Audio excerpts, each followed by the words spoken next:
Hey, what's going on guys? Daniel from ModBot here, and today we are reviewing something that's kind of unique. It's definitely different than my standard 3D printer review. That's because this is a 4-in-1 or a multi-machine. This company, EcubMaker, reached out to me and said, hey, we've got kind of a unique 3D printer. We'd be interested if you wanted to review it. I took a look at it and saw that it was certainly different and nothing like anything I've ever reviewed. It actually reminded me, and I've had my eyes on some of the multi-machines for a while now, more specifically Snapmaker, who has had 2 variations of this, and I know that Creality has their own variation of this. So when I saw that the machine offered a few different tool heads, I was definitely interested. I was intrigued, and I agreed. So in this video, we're going to take a look at what my experience has been like. We're going to take a look at the different tool heads and what this machine can do, and then I will let you guys know some of the good, some of the bad, and everything in between. Hope you guys are excited. Let's get into it.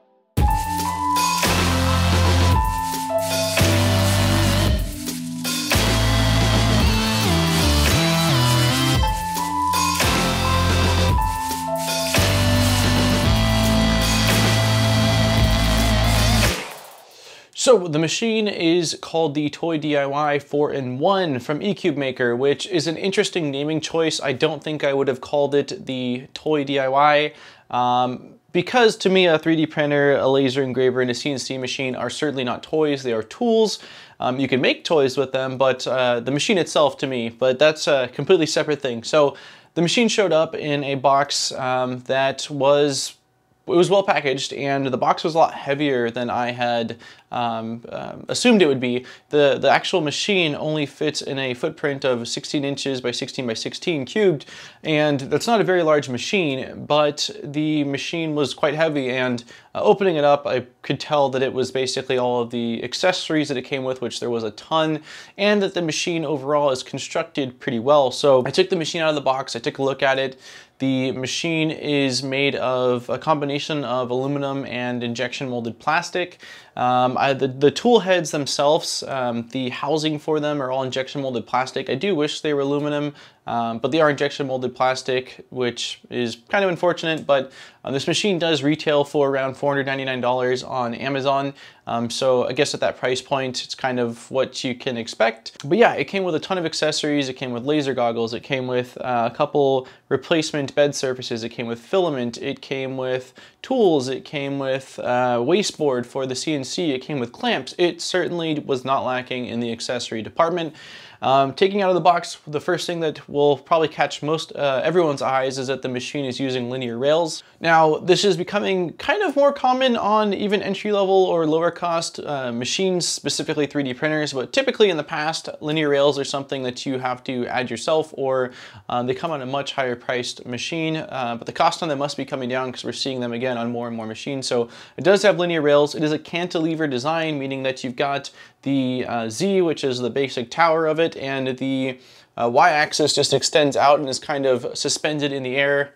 Hopefully that arm was a good visual, but you'll see it at the machine. Again, I took everything out of the box and I went ahead and I knew that I wanted to test out the 3D printer right away, so I took the 3D printing tool head, I placed it, it slides into place. You use one little thumb screw to secure the tool head, and then you use basically one data slash power cable that plugs in. I shoved in the 2 Bowden tubes into the tool head and I was off to the races. So I powered on the machine. It's got a nice little LCD screen that you can navigate, and that will allow you to tell it what tool head you're using, and based off of that, it will change the settings that are viewable and accessible there. So I went ahead and loaded up the included small spool of white PLA filament. I selected the test print, and I placed the flexible build plate on the build surface, and I hit print. And this is where I noticed that the kind of homing and leveling sequence is a little bit interesting. So the bed actually, or the machine, the head goes all the way up to the top of the machine, then it goes out, then it comes down, then it goes back, then it goes all the way up, and then it goes out, and then it probes the bed to level it. It's interesting to me that it needs to go to the top twice. It does increase the start time of your prints, and also the bed, which is a really low powered bed, it only goes between 50 to 60 degrees Celsius, so this is certainly just a PLA machine.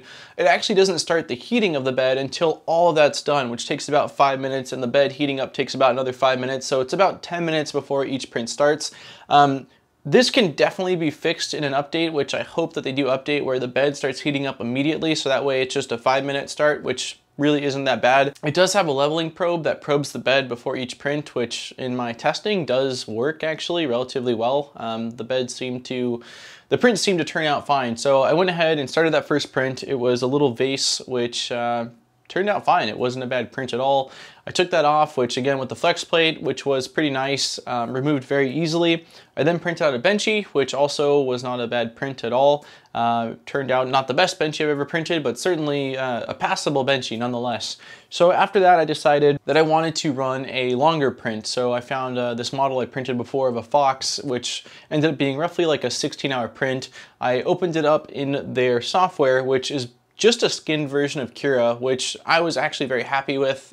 Cura is familiar territory, and there is a lot of options if you do decide you want to configure and tweak a lot of the settings. I kept it pretty simplistic, but I sliced it up in their version of Cura, and then I exported it, I hit print, and came back 16 hours later, and the print wasn't a bad print. It was actually, again, for being that this is not just a 3D printer, it's a 4-in-1, I was expecting pretty good prints, but it certainly didn't disappoint me on the single extrusion printing. I was pleased with the results that I got. So once I was done with the single extrusion, it was time to move on to the dual extrusion. And that's where things got interesting. So it's a 2-in, 1-out. So it's got 2 filaments that can feed in, 1 filament that goes out. It's also known as like a mixing style hot end. The E3D has like a Cyclops style hot end that is in this type of formation, and I've used this in the past with very, very spotty results, so I was curious to see how this would end up working. So I ended up loading 2 filaments in, and I hit the test print. I saw it laying down filament. It was looking okay. I went into the next room, and 5 minutes later I started to hear clicking sounds, which is the sound of the extruder basically trying to push filament through, but it can't. And usually that's because there's a clog or a jam of some sort. I went over here, sure enough, I saw that the nozzle was air printing, no filament was coming out, so I canceled the print, and I spent a lot more time than I would like to admit trying to get the dual extrusion working. I unloaded and reloaded filament multiple times. I used a little needle to unclog the nozzle and make sure that there was no filament trapped. I swapped out the Bowden tubes. I cut them to make sure that they were nice and flat and pushed them all the way into their fittings. I even replaced the fittings, and I was not able to get a successful dual extrusion print. It's kind of what I was sort of expecting, but because I had seen some of their footage getting dual extrusion prints that looked good, I was optimistic that maybe their filament paths were tighter, or that this style of hot end, there had been some updates, and again, the overall geometry of it to make it more effective, but I was certainly not able to get any prints out of it, and I've got a lot of 3D printing experience, so this machine, who's targeted at somebody that kind of wants to play around with these different technologies, I would say that the dual extrusion at this point is not usable. I ruled it off as that. I then decided, okay, it's time to test out the next tool head, which was the laser. And it's I believe it's a 1.5 watt diode laser. And it did come with glasses, which definitely wear those when you're playing around with the laser. Also, make sure you're in somewhere with good ventilation. Since this is an open machine, I would say it needs to be in a garage, or certainly at least next to a window. I went ahead and swapped out the tool head, which is really painless. They did do a good job of ease of use with swapping tool heads. Told the screen that, hey, I've now got the laser tool head, so that way it had all the settings for the laser. And I went ahead and placed a piece of cardboard down on the bed and ran their test print, or test engrave, which was a really awesome, like crazy detailed geometric flowery thing, which I'll show you. I can't really describe it. It looked great though, and I was really impressed. The one thing I will say is that the test engrave was about an hour long, so be prepared for that. So I went ahead and probed the cardboard, so that way the laser knew how much it needed to offset in order to be at the correct height for the engraving. It worked really well. Their laser setup was actually pretty impressive in my opinion. There's a little jog button that you press and the laser will go back and forth on the X and back and forth on the Y, so that way you can make sure that your material is centered. Very useful, and again, it worked really well multiple times, which allowed me to make sure I had that cardboard placed correctly.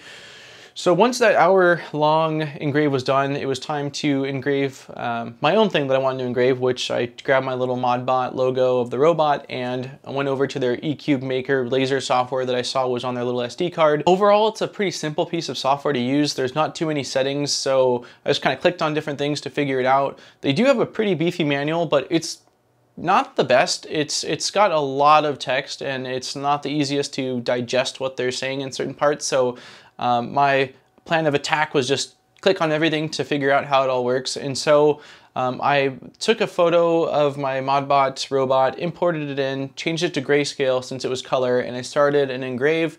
Well, this is when I discovered that the laser does not have the ability to adjust the laser's power. It's just on or off. So instead of having a grayscale robot, I got a silhouette of my robot where all the details were just blacked out. I took that same logo and then I changed it in Photoshop to black and white and exported it as a PNG, which I then imported into their laser software, and the results on that were phenomenal. The robot turned out beautifully. Like, the details were fantastic, and I was certainly very happy with the level of detail that I was able to get with the diode laser on this machine.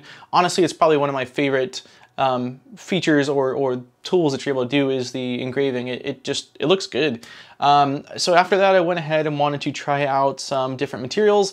I loaded up my leather wallet. So I found a pretty cool skull online that I downloaded and I imported into their software, prepped it, and then I placed my leather wallet on the bed. And this definitely let me see that the probe goes down, it hit my wallet and offset at the correct height.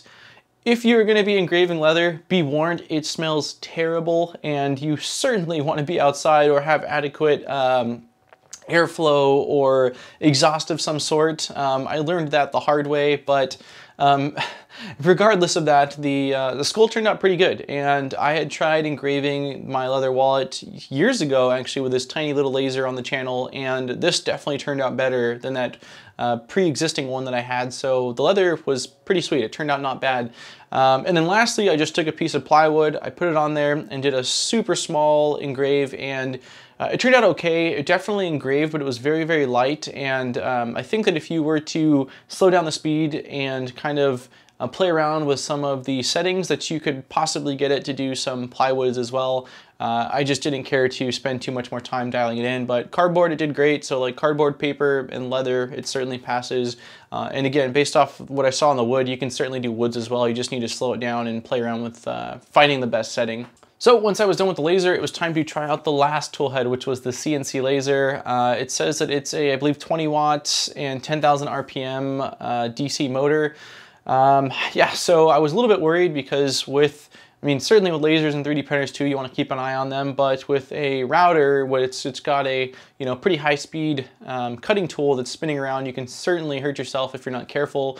So I went ahead and put the tool head on. I slid in the little engraving tool that it came with and clamped it down using a little Allen key. You swap out the 3D printing bed for a piece of MDF cutting bed as well as these clamps. So I swapped all that out. I put some acrylic on there, clamped it down, and ran the test cut. And the way the test cut works is you basically have to center the tool head over your material, so you're kind of just manually jogging it to the right spot, and then you get a piece of paper that you pull back and forth as the tool head's going down until you feel the tool head touching the top of the paper, and that's how you set the starting point, which worked relatively well. Once the job starts, the tool head actually raises up and circles the whole entire area that it's going to be working within, and this is a really good time to watch it and make sure that your material is placed correctly and that you see that it's not going to hit any of the clamps or go off of the side of your work, and if it is, then just cancel it or hit the power button and go back to the software and change things up a little bit. So I went ahead and hit start. The router, the spindle raised up and turned on, and it scared the crap out of me. I've got a CNC machine right here, and so I'm used to them making sounds, but this was really, really loud, so I instantly killed it and took off the little cutting bit again, clamped it down even harder this time, restarted it. It was still louder than I was expecting, but it was not as crazy loud as the initial time. The carve that came on the SD card was actually about a 2-hour carve, which I wish it would have said. Not everyone has 2 hours to just sit and watch, so luckily I did. So I was able to watch it and make sure everything was going correctly. And yeah, it was loud, it was messy, there was acrylic shavings going pretty much everywhere. But I watched it, and 2 hours later, I took off the acrylic, I brushed off all of the dust and rinsed it under some water, and that's when I was able to finally see what it had been working, because I didn't even know what I was milling. I just knew it was a test file, and I was actually pretty blown away with the detail. So it was a bird, like a peacock, with all sorts of details in the feathering, and it looked really good. I went ahead and took a LED strip and placed it underneath the acrylic so that way the light would shine through and kind of illuminate the engraving, and it looked awesome. I was actually, I wish it hadn't taken so long, but it certainly did a really good job with that test carve, and it looked good. Then it was again time for me to try out this for myself. I went over to the software side, and it actually uses Cura for the CNC. There's a little CNC tab you click on in their version of Cura, and I'm not gonna lie, it was very, very confusing. Because Cura is a 3D printing slicer, even for the CNC stuff, it appeared like it was going to be 3D printing something, and so what you're seeing on the screen is not exactly what's going to be happening, and it took quite a while of me running back and forth between the computer and the machine and hitting go to see, oh, that wasn't right, oh, okay, that was that. So I, in the end, did end up getting it to engrave just a little piece of acrylic with the YouTube play button that says subscribe. The only downfall is that I only had it do one pass, so for the one that it came with, it does multiple passes where it does like an engrave, then it steps down, does another one, steps down, and does another one. Well, I only did one because I didn't want to wait another hour or 30 minutes or whatever, and that's when I noticed that the bed was not perfectly flat, because on one side it was engraving the letters no problem, and then about halfway through it was actually not engraving at all. The cutter was above the acrylic, and so you'll see that in the finished thing that it didn't fully engrave.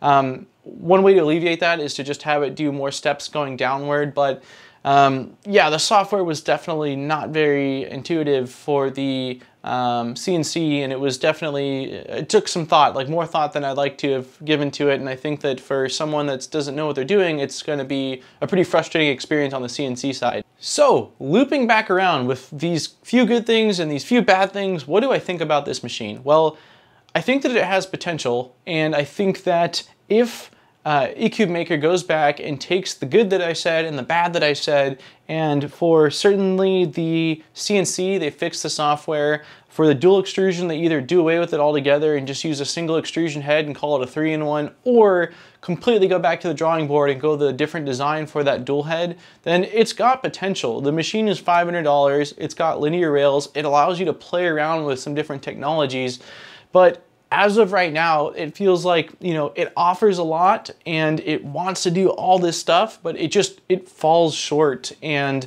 the dual extrusion for me was incredibly disappointing.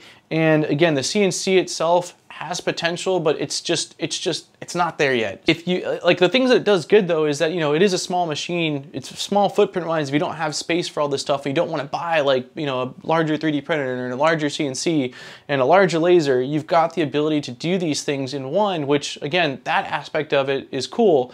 But for me, I think that I will primarily be using this as a laser engraver because that's the thing that I was the most impressed with and got really good results. I've got a CO2 laser engraver, but for when I don't want to bust this thing out and I just want to use some real quick detailed etching on some stuff that's not too intense, I think that this machine can do a great job of that. So let me know what you guys think in the comments down below. This was a really long review compared to normal, and I hope you guys enjoyed it. There's just so much more to cover with a 4-in-1 or a 3-in-1 or whatever you want to call it than a standard 3D printer.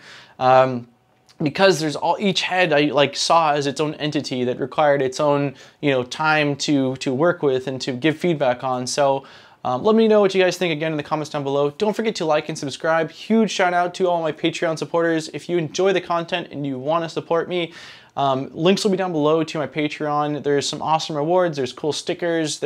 You get your name on the video as an official supporter, and you get a special place in my heart for helping me continue to make awesome content for you guys that I enjoy doing so much. So on that note, I look forward to seeing you guys in the next video, and I am out. Peace, guys.